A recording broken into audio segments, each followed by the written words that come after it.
আচ্ছা, আমার মতো কি তোমরাও লাঞ্চ বক্সে কি দেবো সারাদিন এই চিন্তাতেই থাকো? তবে আমার মতো ফাঁকিবাজি মানুষ কিন্তু ঠিক নিজের উপায়টা বের করে নিয়েছে। আমি কমলিকা, আমার রান্নাঘরে তোমাদের সবাইকে স্বাগত। কালকে রাতেই ভেবে রেখেছিলাম ধোসা রান্না করব, তার জন্য কিছুটা চাল, বিউলির ডাল আর কিছুটা ছোলার ডাল আর মেথি ভিজিয়ে রেখেছিলাম। এই রেসিপিটা বানানো যতটাই সহজ, খেতেও ততটাই টেস্টি হয় আর খুব হেলদিও এটা। ব্যাস মিক্সিতে আমি যা যা ভিজিয়ে রেখেছিলাম সব কটাকে দিয়ে দিলাম, সামান্য জল দিয়ে এটাকে বেটে নিতে হবে।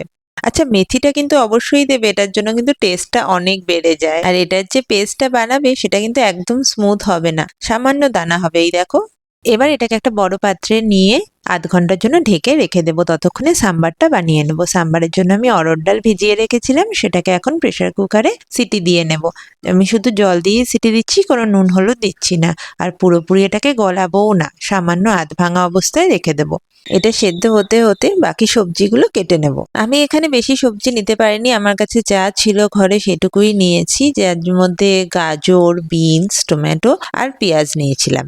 তোমরা যদি চাও তো আরো অনেক কিছুই নিতে পারো, সবজি, বেগুন, লাউ, অনেক কিছু দেওয়া যায় এর মধ্যে। দেখতেই পাচ্ছ এখানে গাজর, বিনস আমি সবই ছোট ছোট করে কেটে নিয়েছি। তোমরা তোমাদের নিজেদের ইচ্ছে মতো কেটে নিও।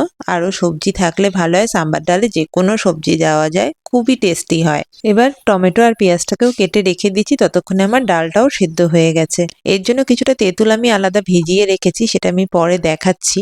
এবার একটা কড়াইয়ের মধ্যে কিছুটা সর্ষে, মেথি, হিং আর শুকনো লঙ্কা ফোড়ন দিয়ে নিয়েছি। এরপর এই যে পেঁয়াজটা কুচিয়ে রেখেছিলাম সেটাকে এর মধ্যে দিয়ে দেব। পেঁয়াজটাকে খুব বেশি লাল করে ভাজার দরকার নেই, হালকা ভাজা ভাজা হওয়ার পরেই এর মধ্যে টমেটোগুলোকে দিয়ে দেবো। সাম্বার রান্না করা এতটাই ইজি, শুধুমাত্র সবজিটা সেদ্ধ হতেই যেটুকু সময় লাগে, এর থেকে বেশি আর কোনো সময়ই লাগে না এতে।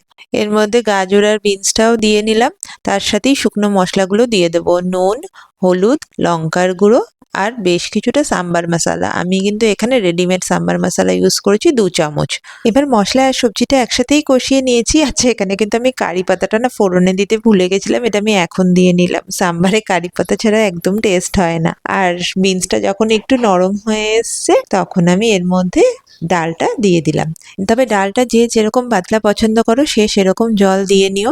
আমি খুব একটা বেশি পাতলা পছন্দ করি না, দেখবে আমি অল্পই জল দিলাম।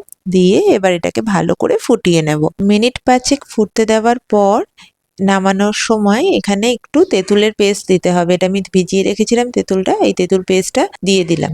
তোমরা চাইলে কেউ গুঁড়ো ইউজ করতে পারো, তবে আমার একটু মিষ্টি ভাবটা কমই ভালো লাগে ডালটায়, সেই জন্য আমি দিলাম না। তবে ট্র্যাডিশনালি অনেকে কিন্তু গুড় দেয়।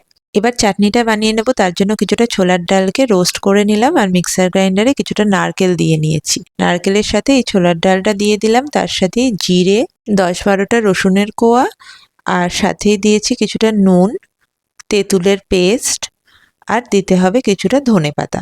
ব্যাস এই কটা জিনিস দিয়ে এই চাটনিটা খুব ইজিলি বানানো যায় আর খুব টেস্টি হয়। আচ্ছা, যারা যারা আমার ভিডিওটা দেখছো, যাদের ভালো লাগছে প্লিজ আমার চ্যানেলে সাবস্ক্রাইব করো। এবার চাটনির জন্য ফোড়নটা দিয়ে নিই। তেলের মধ্যে সর্ষে, শুকনো লঙ্কা আর কারি পাতা ফোড়ন দিয়ে নিয়েছি। এবার এই চাটনির মধ্যে এটাকে ঢেলে দেব।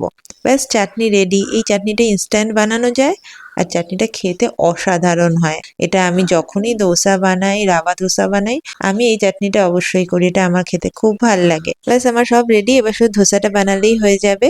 এর জন্য যে মিক্সচারটা বানিয়ে রেখেছিলাম ওটার মধ্যে নুন আর পরিমাণ মতো জল দিয়ে এটাকে ভালো করে ফেটিয়ে নিতে হবে। পাতলাটা যে যেরকম পছন্দ করো সে সেরকম করো। যদি কেউ খুব ক্রিস্পি করে খেতে চাও ভালো করে পাতলা করে নিতে পারো। আমি যেহেতু টিফিনে দেবো তাই আমার বেশি ক্রিস্পি করে আমার লাভ হবে না, সেই জন্য আমি একটু গাঢ় রেখেছি, দেখতেই পাচ্ছ। ব্যাস এবার তো হয়েই গেল। ওপরটা শুকিয়ে গেলে সামান্য তেল ব্রাশ করে দেবো, আর যখন দেখবো সাইড দিয়ে ক্রিস্প হয়ে আসছে, মানে লালচে হয়ে আসছে, তখন এটা উল্টাতে যাব। তার আগে হাত দিলে কিন্তু ভেঙে যাবে। এই রেসিপিটা কিন্তু একবার অবশ্যই ট্রাই করো, আমাকে জানিও কেমন লাগলো, কারণ এটা কিন্তু বাচ্চা থেকে বড় সবারই খুব ভালো লাগে খেতে। আর যে বানায় তার তো অবশ্যই ভালো লাগে, কারণ ঝটপট তৈরি হয়ে যায়। রেসিপিটা ভালো লাগলে বন্ধুদের সাথে শেয়ার করো। কমলিকা হোম কিচেনের নতুন রেসিপি নিয়ে আবার দেখা হবে।